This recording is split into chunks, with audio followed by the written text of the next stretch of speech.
Just a reminder to get into the signature file when you get a chance. And I guess next we'll go over a budget review. Want to do that, or do you want to do the letter? Okay, well, 6 to 1. I guess the letter will take less, probably, right? Okay. All right, so let's do the letter to Major General Michaelitis regarding Plymouth Armory. Do you want to do it, or do you want me to?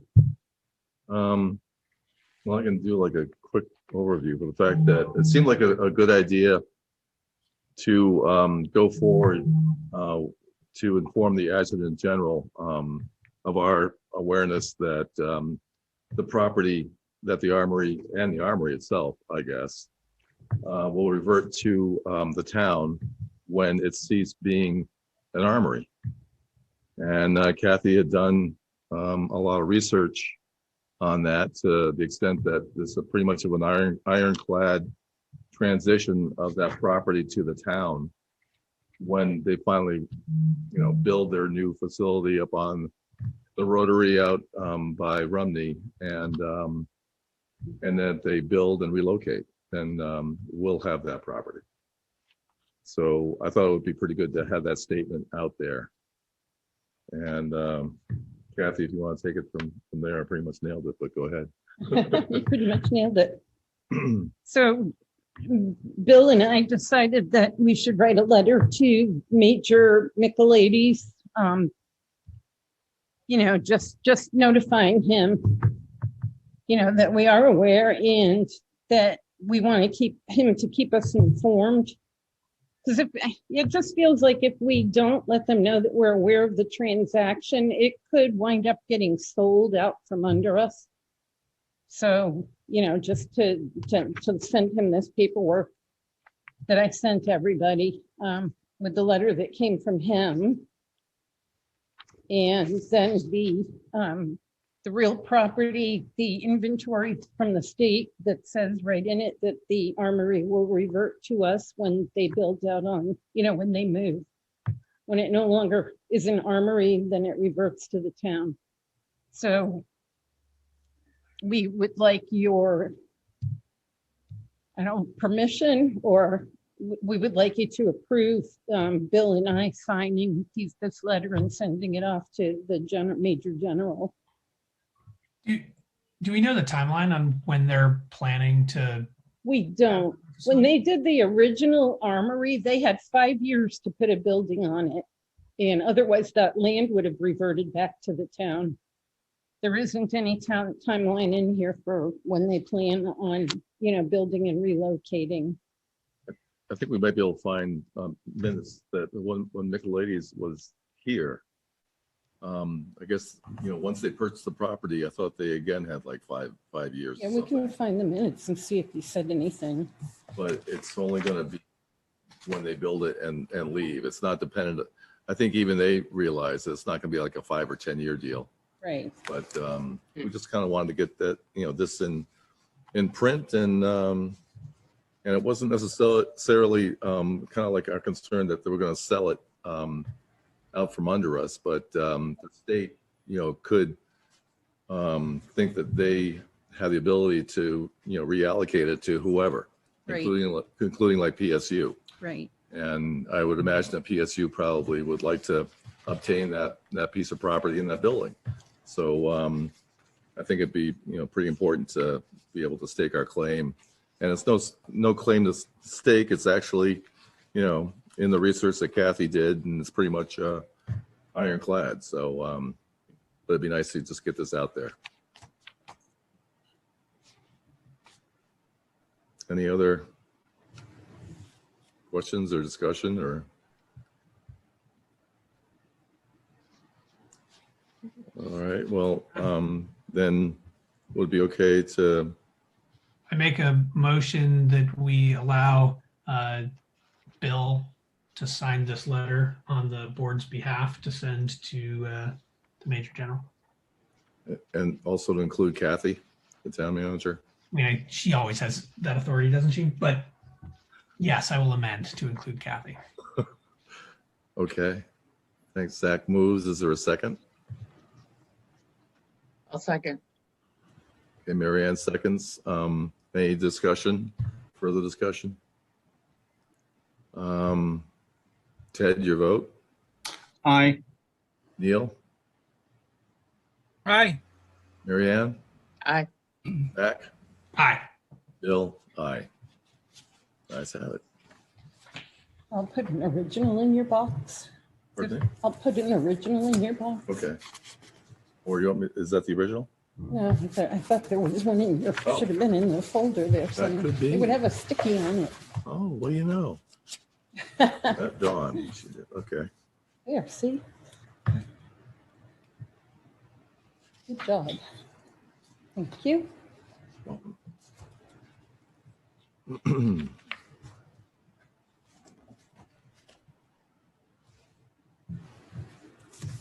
Okay, and we still don't have our guests. June's here. Okay, June and Jules are both part of the code enforcement discussion.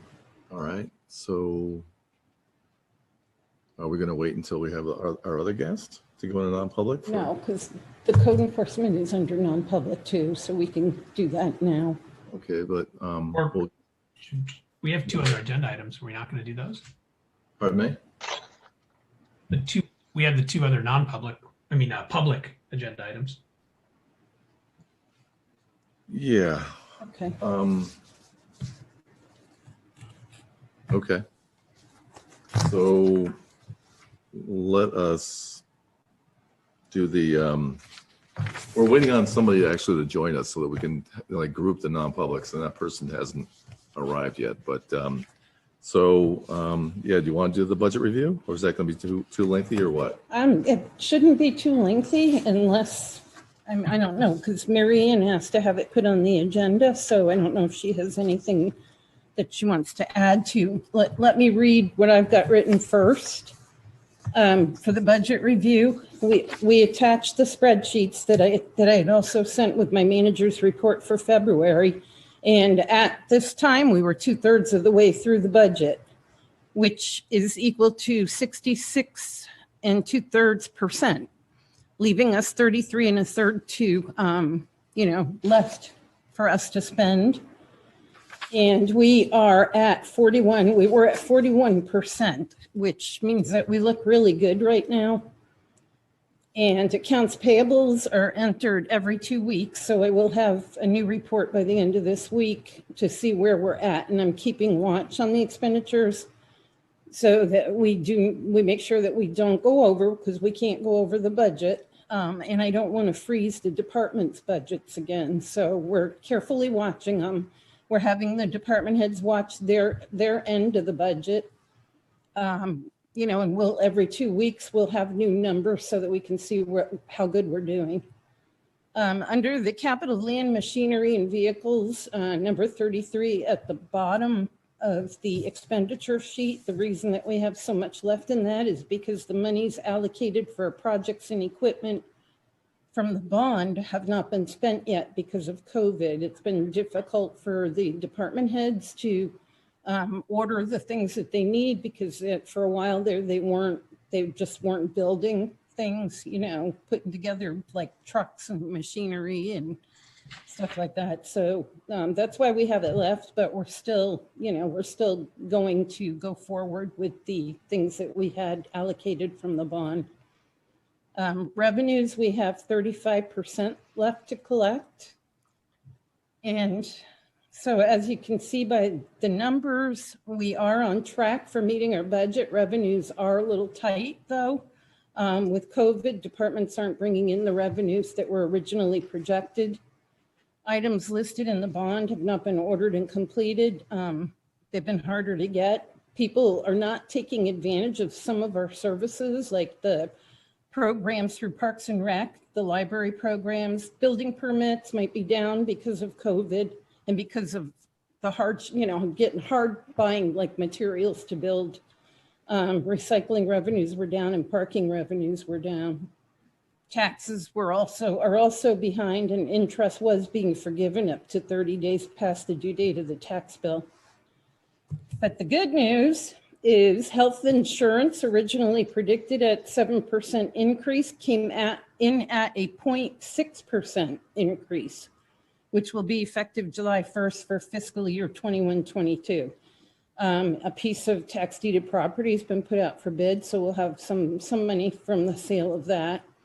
And New Hampshire Municipal Association estimates the town of Plymouth to receive $680,000 in COVID relief stimulus funding. But at the moment, we don't know what the date is that we'll receive it or if there's any stipulations in spending it. So, we're kind of waiting. Mary Ann, I don't know if there's anything that you wanted through the budget review. Is there anything else you wanted to discuss or bring up or? Nope, you answered some of the questions, especially the capital spending. No, this is great, Kathy. I appreciate it. I think once a quarter will help everyone, keep it in mind and not new surprises or anything at the end of the day. Right. Thank you very much. Okay. As we, like every couple of weeks, as we go through the expenditures and see where we're at, if we're to a point where we feel that, maybe we are low, we'll definitely let the board know. But no news is good news. So until the next quarter, if you don't hear from us, we're doing well. Awesome. Thank you. Is it on the budget summary expenses sheet? Is it possible to get a percentage on the line items in the future? Yes. Yeah. I think it would make it more scannable in terms of seeing, Yep. which ones might be a little Yeah. bit ahead or a little bit behind. Definitely.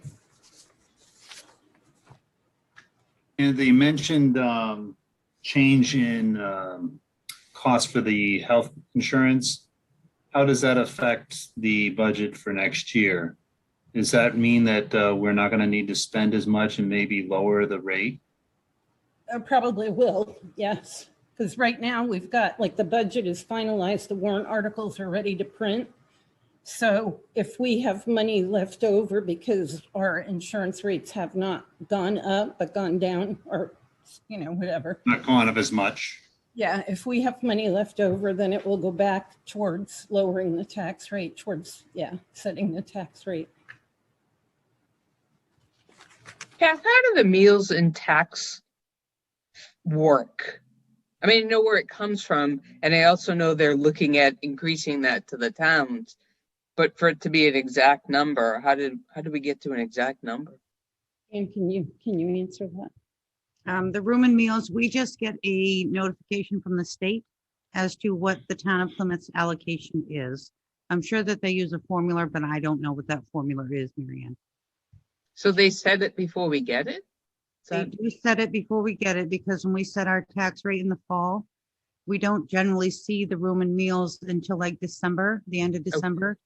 But they already know. Now, I'm not sure which year this amount that we got, is that for the current year or is it for a year ago? There's, I'm sure, a large formula that they use by town. Right. Okay, thanks. I think that's from last year. It's last And year. I think it's only a one-shot deal. They pay us annually that. Yes. And, that was because of a bill that was passed to return rooms and meals taxes to cities and towns that, we were almost zeroing out, I believe, until we got the You're not 340. talking about the shared revenue. You're talking about room and meals. Oh, shared revenue. Shared revenue was a Okay. 2-year item. All right. And that one is gone now, but the room and meals, which is the larger of the 3 that we get from the state.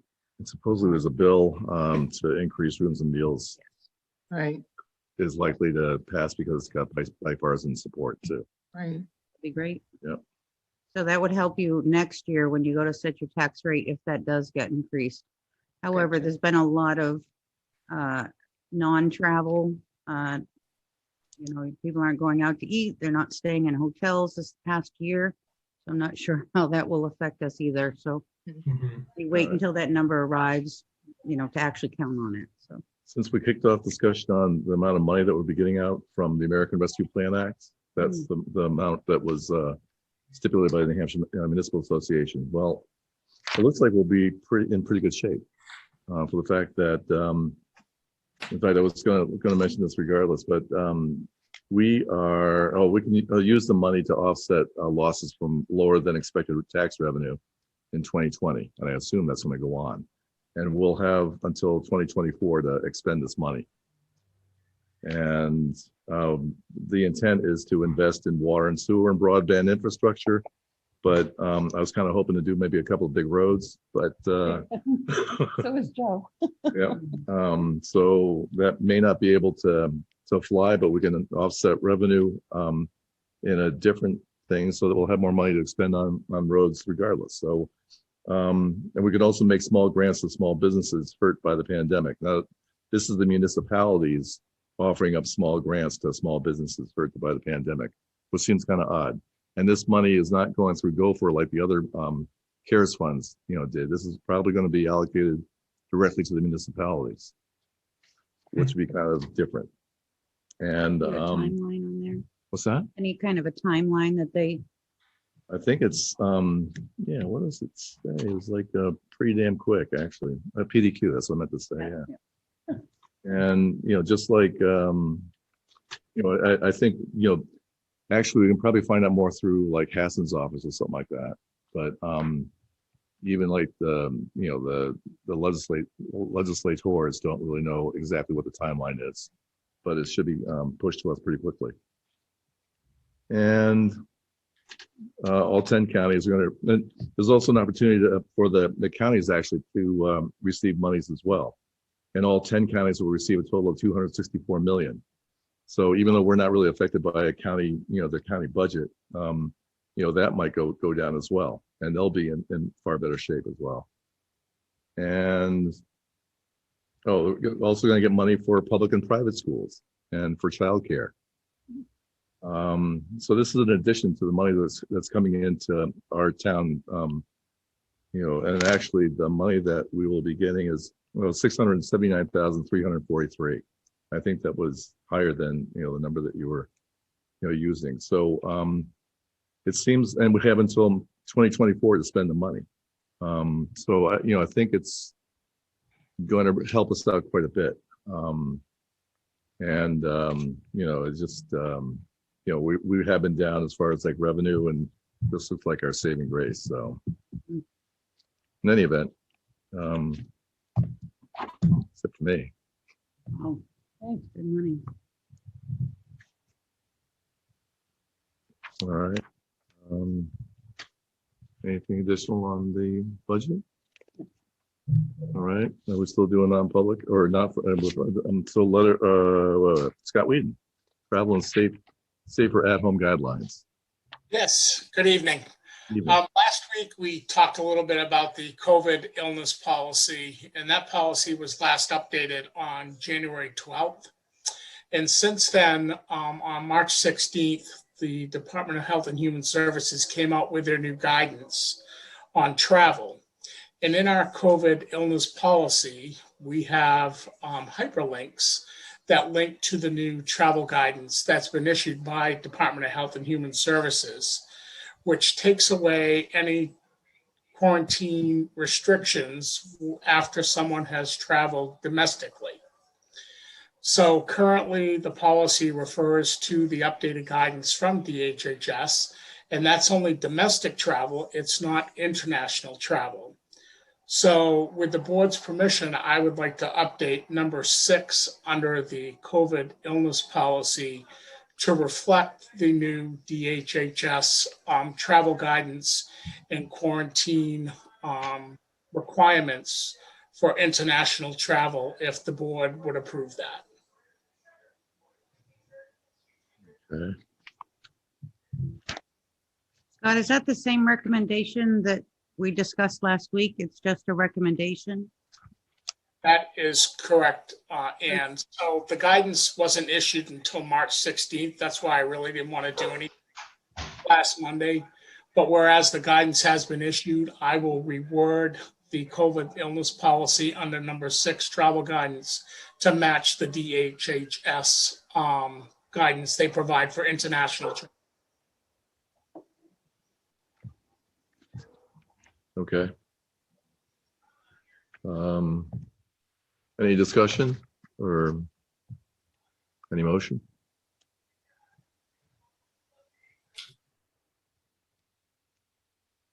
Seeing none. Do you need a motion for this? Is that? I think we've been making motions for every upgrade. Yeah. So I move that we update the travel advisory section of the policy, section number 6, based on Scott Whedon's advised language changes. Okay. Zach moved. Is there a second? Second. Second. Oh, too bad, Ted. So Neil got the second. Any discussion? Any further discussion? In that case, Mary Ann, your vote. Aye. Zach? I saw him say aye. Okay. Yeah. Thumbs up. Ted? Aye. Neil? Aye. Bill? Aye.